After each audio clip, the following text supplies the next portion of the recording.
The first delegation is the Russian Federation. You have the floor. Thank you, Mr. Chairman. We categorically reject the continued insinuations by the UK, US, Poland, and Estonia when they talk about the alleged involvement of Russia in the use of chemical weapons, which in the West are called Novichok.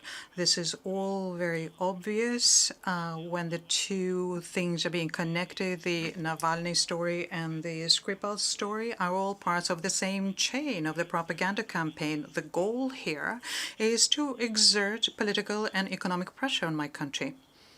London still refuses to have a substantive discussion and a joint investigation of what happened in Salisbury, as a result of which Russian citizens suffered. Let me just recall, for everyone's benefit, that we were not allowed for interaction under Article 9 under Chemical Weapons Convention, and all of the requests sent by the Prosecutor General of ours was not replied to, and the note verbal, about a dozen of them that we sent, were ignored. Now, this was the way that were trailblazed by London. This was followed by Berlin when it comes to the incident with a Russian blogger, and the hypocrisy of the German side, which demands that we give them the outcome of our investigation, something that is completely beyond the pale of any decorum.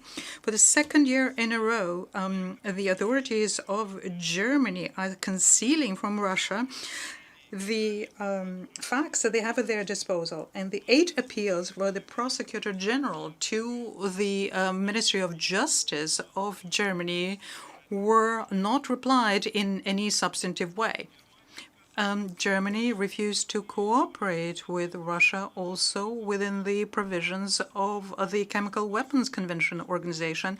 They said that all of the questions that Moscow has should be sent to the Chemical Weapons Convention Secretariat. The Director General, in turn, says that the owner of any and all material is Berlin, and this is where we should go for answers.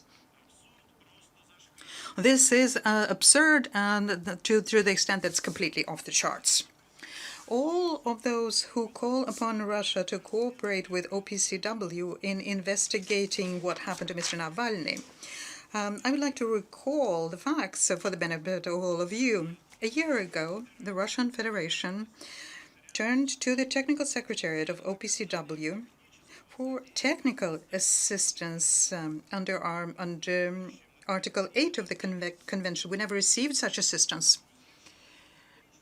The bureaucratic red tape was such that the Secretariat postponed the sending of its experts to Moscow, put its own requirements to us, and we, in the final analysis, had to acknowledge that the Secretariat categorically refused to interact with us within the framework of what we proposed, which was a very transparent and understandable modalities. The logical explanation to this strange, to put it mildly, behavior of everyone who was involved in this absurd story can only be one. And it is this: they probably have something to hide. They probably have something that they're fearful of. Let me underscore here that the position of the Russian Federation on this issue has not changed. We are determined to find out the truth in both cases. And we would like to reconfirm our readiness to substantially cooperate amongst the law enforcement bodies and at the level of experts.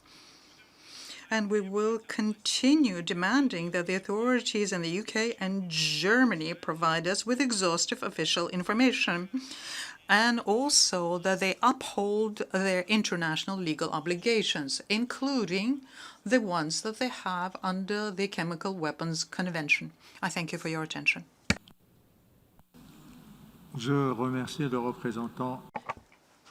I thank the representative of the